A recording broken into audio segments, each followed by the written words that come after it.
Okay, here we are. Welcome to this week's edition of Leafwire's Industry Trailblazers, where we speak with and learn from some of the industry's true pioneers. This is a real joy to have Paul Cornwell on today.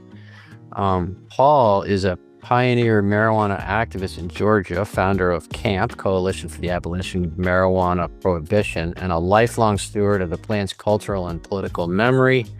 Paul's legacy spans decades of resistance, education, and community organizing. He's a living architect, or I should say a living archive of the cannabis movement's truth. Thank you so much for joining us today, Paul. It's a real joy to have you. Good to be here. I think, open forum, I'd like to hear about the early days and, how you got exposed to the plant and how you became an activist. Well, I looked for it my senior year of high school and couldn't find it anywhere and had to wait till I got to college. The first month I was at a concert and a guy strolled up to me. We were at a concert at Memorial Hall, University of Georgia. Who was the concert? Oh. Okay, do you know? No, I can't remember. Okay. I worked for the concert committee right after that, though. Oh, okay. And the first band I helped put on was Strawberry Alarm Clock. So okay. the guitar player later went to play with Allman Brothers. But so Weird Harold came up to me and asked me if I wanted to go smoke a joint. And I said, "Oh my God, I've been waiting for years for that."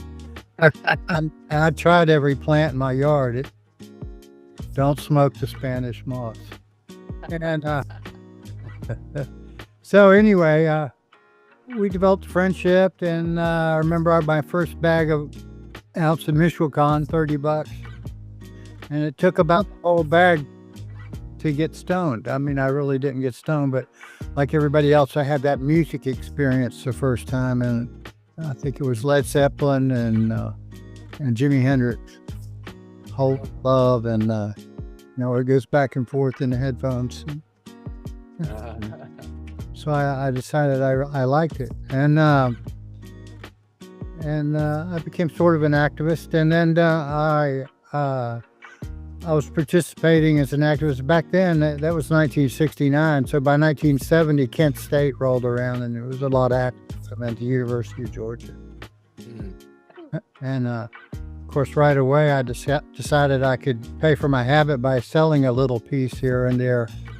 And of course, we had blonde and red hash at that time from Lebanon and all over. Mm-hmm. So I became an activist, and we had a referendum in 1970 at the Student Senate body voted on, and they passed for legalization, not by an overwhelming majority, but they passed. And so I went to the Student Senate where they approved it, and I held the impromptu first smoke-in out in the lobby after the gas take. That was the first smoke-in in Georgia, and that was in 1970. How'd that go over? Or 71. Well, the Student Senate got banned for like 3 years from meeting at this law auditorium at the university. And then I went to, I'm always inventing stuff. I invented a certificate redeemable for $1 joint and a $5 ounce and $50 pound on international marijuana wholesalers and distributors certificates. And it went nationwide. I mean, I was in, High Times and We Magazine and just a bunch of national newspapers, and sold a lot of them. Had a P.O. box, and people send $1 in. I'd mail them a $1 certificate. In fact, they had to pay $50 for the pound, though. It was numbered certificates, and which are now worth more than the pound you would probably buy.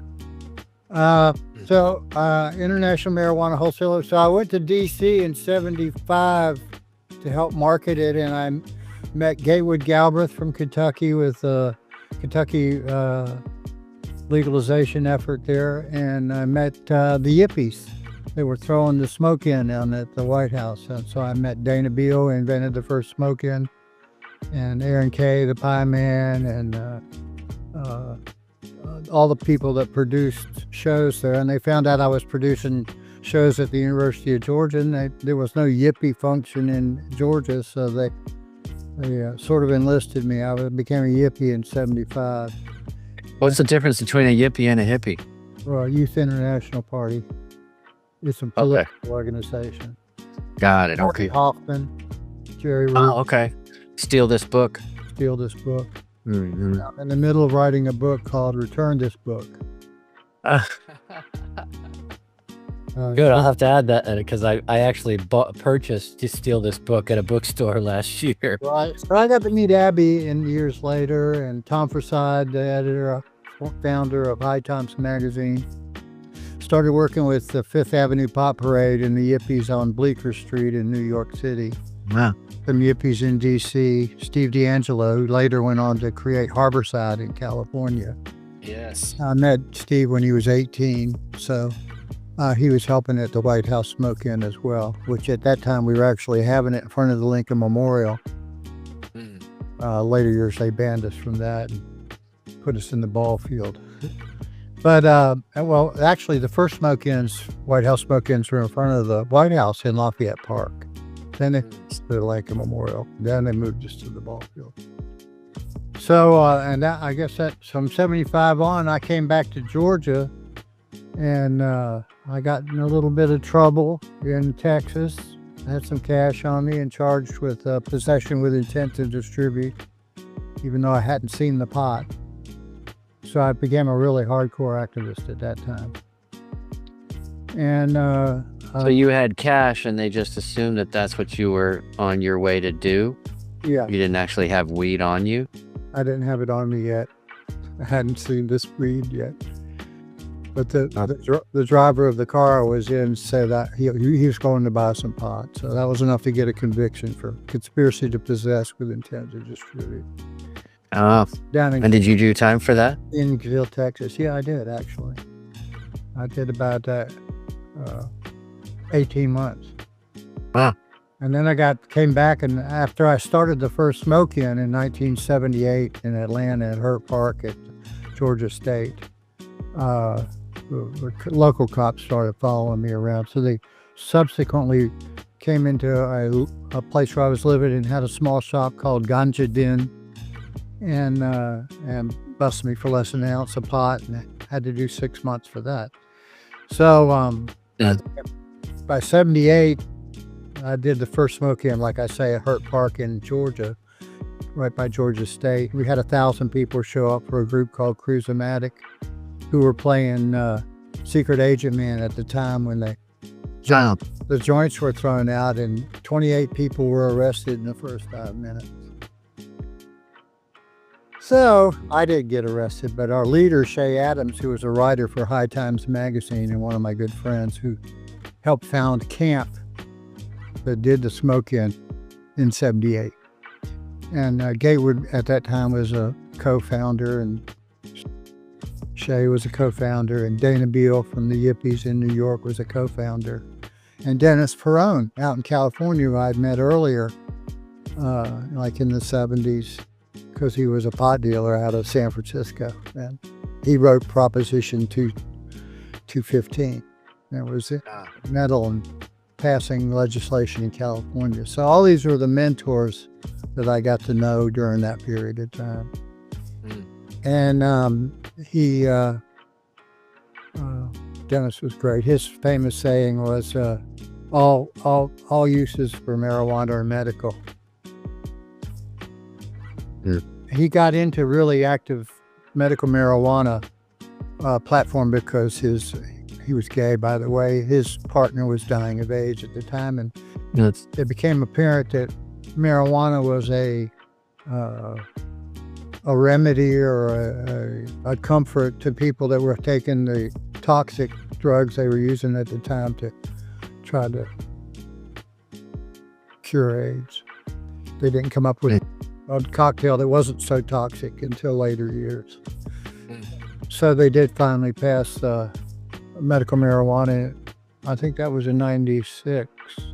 Well, I guess the first proposition you tried to pass got passed, but I'm not exactly this sure of what year. Anyway, Dennis and I became good friends, and he knew all the yippies, and Steve D'Angelo was running a house, Butternut, in D.C., which I stayed at I must have done 15 White House smoke-ins. It's held on July 4th every year. So, and I became a co-producer and doing all that. And I was still doing smoke-ins in Atlanta. And then along came in 92 the Democratic National Convention to D.C. At that time, I had a club called the Metroplex, which is a 700-800-seater. And I was hardcore and metal and reggae, all kinds of bands. And so I put on the Alternative 88 convention, which we had Tim Leary and Abby Hoffman and Lenora Fulani from an independent party, and Ron Paul. They all came to the Metroplex and spoke opposite the Alternative 88. And in conjunction with that, we were doing a smoke-in at Woodruff Park down by the convention. And they sued me and tried to stop me, got an injunction. The mayor banned the smoke-in. No, this was still in Georgia, or was this in D.C.? Yeah, this was in Georgia in 88. Okay. And in 88, and then we got to court. The demonstration was on a Saturday, and I, as soon as I could, pointed out to the judge that the demonstration didn't start till Saturday and the DNC didn't start till Sunday.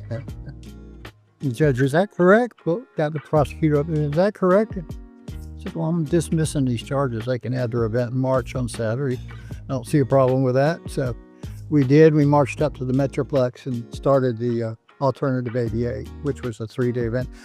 Well, in the meantime, the cops decided a payback was due, and they roadblocked me 2 blocks on each side of the club. So people and were waving people away from it. We still got a good crowd because they knew I wasn't going to close, but suffice They couldn't park. They basically prevented people from parking close to it, huh? Right. Security for the convention, you know. Man.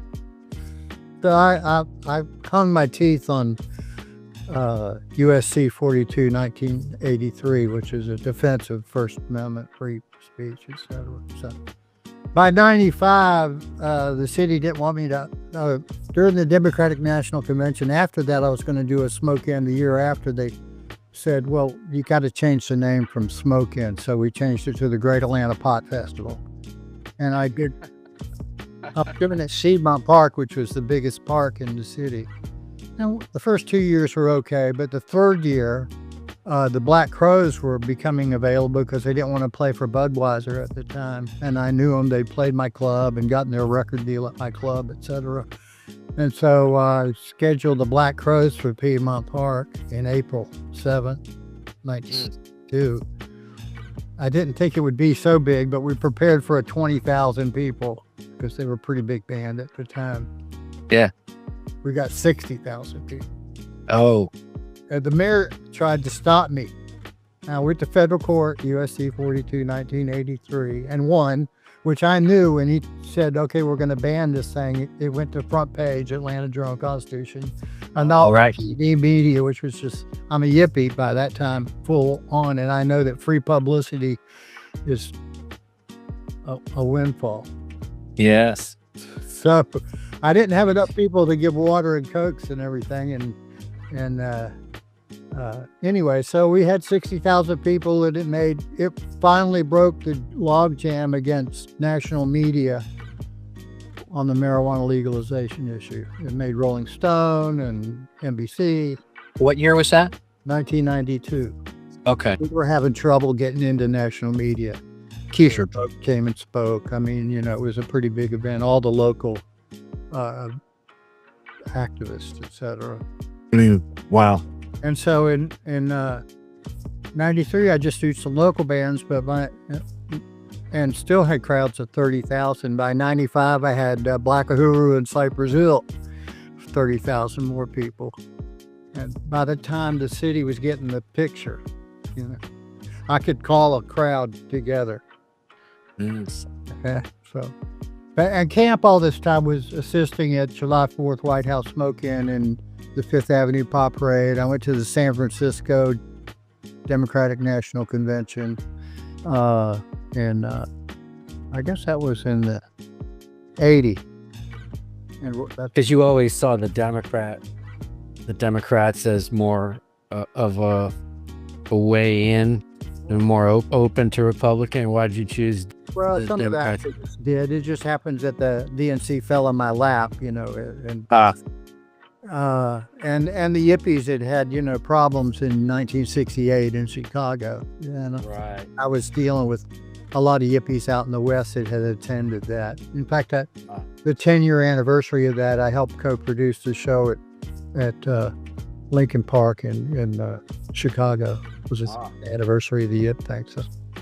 Wow. Yeah, that was in 78. Well, so, as far as my view is that it was really the discovery of the endocannabinoid system in the human body that really paved the way for what we have today, this, semi-legal, the schizophrenic situation we have now. They weren't allowing medical study at the time because it was a Schedule Right. 1, and still is. Still is. Yeah. Right. But they've opened up a little bit. The medical studies were a little. The endocannabinol chip in human. Yeah, and of course it was actually an Israeli study that really documented it. But yeah, I just wondered, is that kind of how you thought things would go, or did you? I assume, between NORML and C.A.M.P, you were really shooting for federal descheduling. Between NORML and C.A.M.P and the Yippies, there was a big argument over whether we should pursue legalization versus decriminalization. Oh, okay. The Yippies and C.A.M.P were for legalization, but non-commercialization. I've never believed in commercialization of marijuana like they're pursuing today, because the drug is leading the argument. Yes. And unfortunately. Which is why all this recreational stuff is happening. Now CBD's come out and is more concentrated on the health issue from Yes, right. CBD. So it's brought attention back to medical. Mm-hmm. And I'd help participate in trying to get bills passed in Georgia, just a decrim bill. In fact, we're still pursuing a statewide decrim bill in Georgia, but big money guys have come in, and there's only a handful of licenses available. The $1 million businesses have come in and co-opted the corrupt Georgia political system. Created corporate cannabis. Corporate cannabis is trying to take over medical. They did pass finally a few years back, I'm not sure what year, 2010 or a medical marijuana bill which allowed low THC 5% oils, which is useless. I mean, we without resupplying high THC oil to cancer patients on the underground. Yeah, I mean, I guess you could do it with a so-called hemp strain, but it seems like it'd be impossible to grow low THC cannabis. I mean, it's just you can. It's called hemp, and you can grow low. Right. Exactly. It's called right. But then they figured out how to take hemp and derive THC or THC THCA out of hemp. Right. Or Delta 8. Once they just Delta 8 is synthetic, but they then they figured out that Delta THCA activated it to THC Delta 9 when it was heated. All right. So, and once you derived THC from hemp, you could concentrate it by extract concentration. And I guess it was kind of impossible to think that some bureaucrat would come up with that 0.3% THC thing, which actually in some ways sort of, created a windfall on the hemp side and allowed all this stuff to happen, through the farm bill and everything. But idea with International Marijuana Wholesalers and Distributors that did the certificates was to laminate leaves in plastic and plexiglass and have a company so that we could advertise by doing tables and bar things. And I actually had a small product line going, but so I started collecting URLs for cannabis and founded the company Cannabisco. I've got like 380 cannabis URLs now for sale. Is there a website? Is that cannabisco.com? It's in the matter of reforming, so it's easier to order. But Okay. that I started selling various URLs. I think the last one I sold was Cannabiscuit, Okay. about $4,000. But I own a lot of them, Cannabagel, Canna whatever, and all the banking URLs and internationalmarijuana.com. All those relevant to cannabis or cannabis related, I tried to secure when I think of them. Okay, for those of you that are listening today, check out cannabisco.com and see what kind of URLs are available. I'll have my email up there so I can hear from you. Okay. So I worked with local NORML until and national NORML. C.A.M.P was trying to mitigate the discussion between legalization and decrim. Now if they were Glock, Yeah.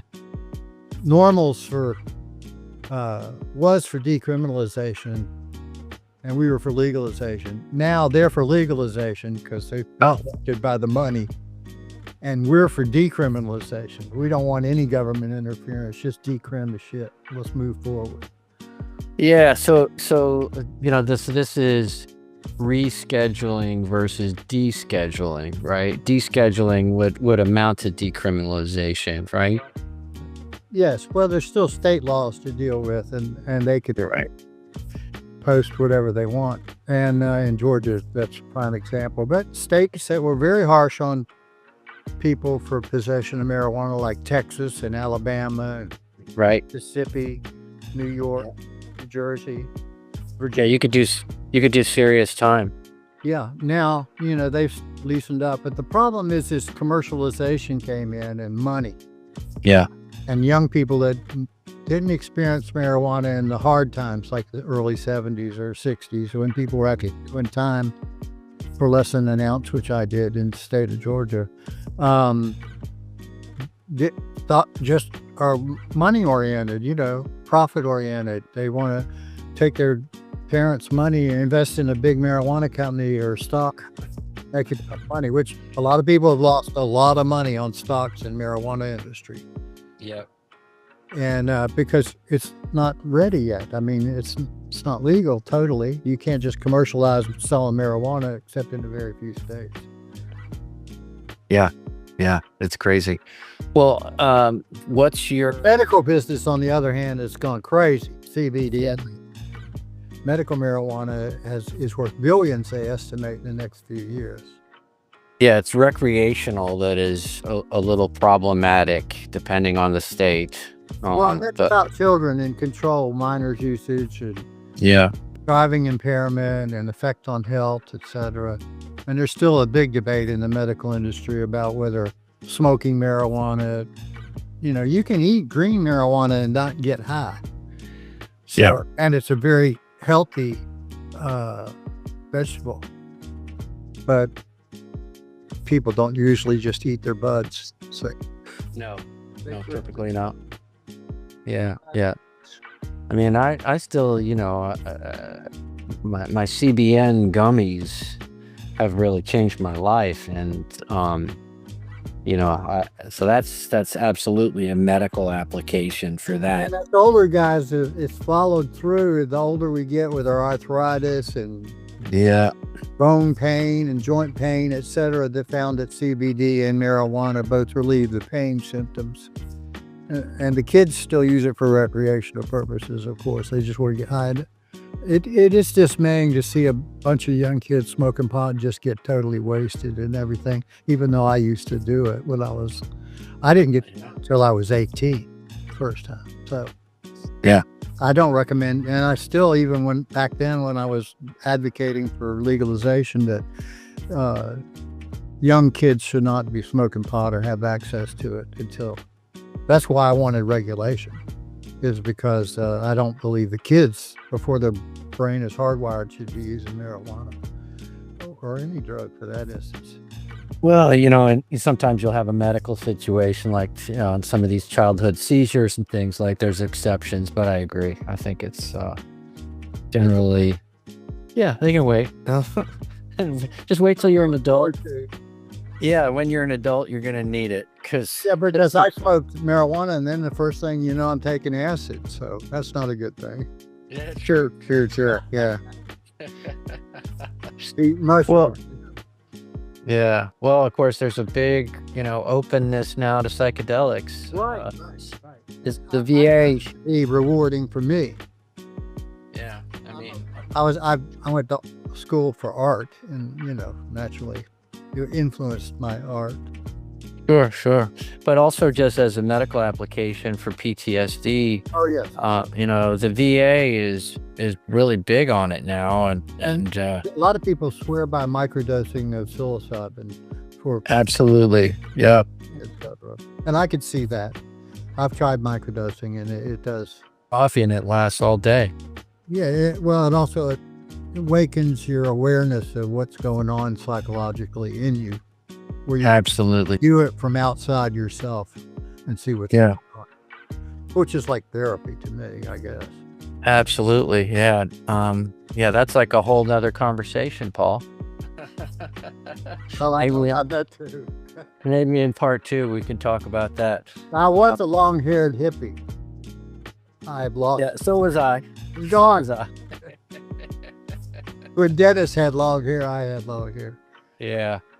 Well, this is really great, and I think it's just I think really important perspective for people to understand you and, you know, and Steve D'Angelo and everybody, you know. Let me tell you something. One, I forgot to mention where Cannabisco is going with the URLs and everything I'm selling. I want to invent or build, and I don't have the cash or funds to do.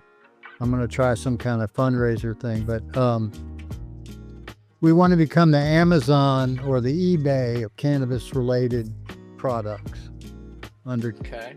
because I'm already selling URLs.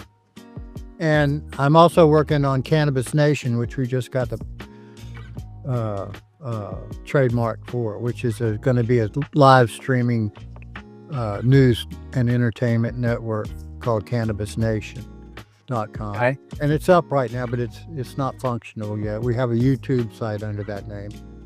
Well, you know, let us know when you're up and running, and Leafwire will promote it. And it's short. Well, I've got a lot of people that want to get on this podcast, etc. Cool. Of course, I hope you'll be having some programming on there as well. So. Absolutely, I'd love to. Yeah, my new hashtag is just support cannabis press. I think the cannabis press just is so important. You know, there's so much education. What I thought. And Yeah, billion-dollar industry, Cannabis Nation's got to go. There is a weed channel, and there's other streaming live 420 definitely. events, etc. Some of the 420 people want to get on Cannabis Nation badly, Cool. and so Well, let me know. I'm in. okay. Okay. And I work with Hemp for Victory, you know, Al Byrne and those crew over there in California. I'm in touch. As being a yippie, I got to a nationwide, worldwide network of cannabis activists over the years, and that's how come I know so much or know so many people. And Well, I really appreciate you being on, and Paul Cornwell, thank you so much for, you know, giving us some history of the industry. It's really great to hear, and yeah, I'd love to circle back and do a part 2 when the time is right. I should have So- Cannabis Nation up and running by then. And I'm also working on iBong Bingo. Okay. Those are for nonprofit organizations because at Bingo, in most of the states, you can run legally. Nice.